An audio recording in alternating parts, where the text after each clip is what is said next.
دسو جی آخر وہ منظر کیسا ہونا. ہم لوگ چونکہ خود اڈیالہ جیل اس واری اسی کٹ کے آئے, آپ یقین کریں کہ کئی وہاں پولیس والے اور کئی وہاں ایسے قیدی ملتے تھے جنہوں نے ممتاز قادری صاحب کی چہرے کی زیارت کی, اور وہ کہتے ہیں جی یقین کریں کہ خدا کی قسم ان کی چکی کے اندر ایک ایسی روحانیت, ایک ایسا ماحول, اور پہ غازی صاحب کا چہرہ دیکھ کے جو سکون اور جو اطمینان ان کے چہرے پہ جو نور کی برسات تھی, اور ہر وقت رویا رویا نہیں, ہر وقت حضور کی نعت جو ہے وہ آپ کے لبوں کے اوپر رہتی, ہر وقت حضور کی نعت ہے. اور آپ فرماتے ہیں کہ وہ غازی صاحب نے پھر کیسی وہ کمال کی جیل کاٹی. بتائیں جی صدیاں گزر جانے کے بعد پھر وہ کہندے نے کہ پھر وہ قیدی مجھے ملا, وہاں کی جو جامع مسجد ہے نا اڈیالہ جیل کی, وہ اس کا بھی صدر ہے جو کمیٹی بنی ہوئی ہے, وہ مری کا رہنے والا ہے. تو کہتا ہے کہ ہم لوگ موت کی چکیوں میں بند تھے, اور جن لوگوں نے آپ میں سے جیل کاٹی تو اس چکی کے اندر جدھر باتھ روم سا وہ بنا ہوتا ہے تو اس کے اوپر ایک روشن دان ہوتا ہے چھوٹا سا.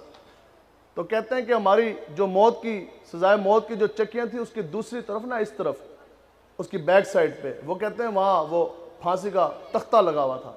کہتے ہیں کہ ایک رات کو ہماری 3 دن پہلے ملاقاتیں بند ہوگی, کوئی سامان آئے گا نہیں اور کوئی ملاقات آئے گی نہیں, جو پولیس والے چھٹی پہ ہیں وہ واپس نہیں آ سکتے, جو جیل کے اندر ہیں اس کے حدود کے پریمیسز کے اندر وہ باہر نہیں جا سکتے.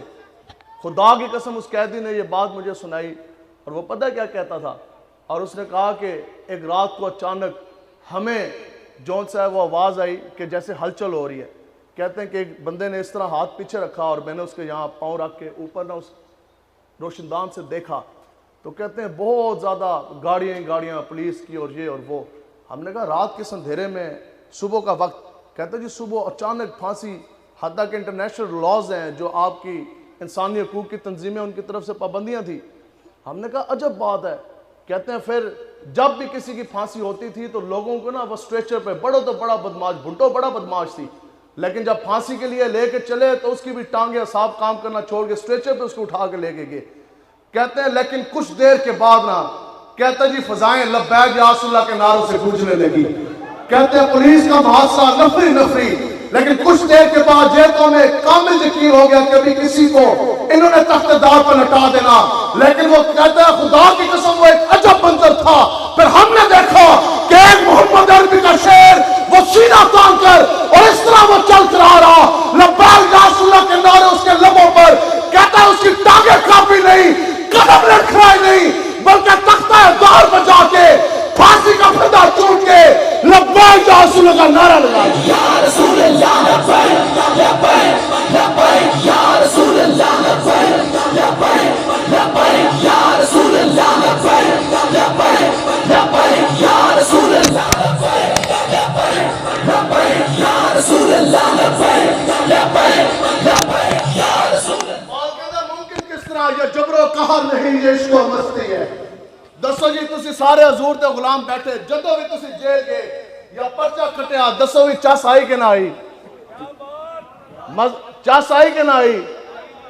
تو جڑے اسا کہندے ہیں جناب ڈنگیاں لتاں تے پولیس مقابلے, اور جڑا بندہ ایک شیل نہ جھل سکا گلا کردے نے لبیک قانون دے خلاف. تانوں کیا کس نے؟ اور شیخو کہندا سی جی ہتکڑی میرا زیور اور جیل میرا سسرال. اگلا نے کہا جناب آؤ نا, تے 2 دن کڈے کوئی نہیں, تو پولیس والے دے سینے لگ کے جناب رون لگیا. تے دوسرا ساڑھے جیلم دا ڈبو 2 دن وہ جیل نہیں کاٹ سکا, 2 دن جیل نہیں کاٹ سکا, تے رون لگ گیا.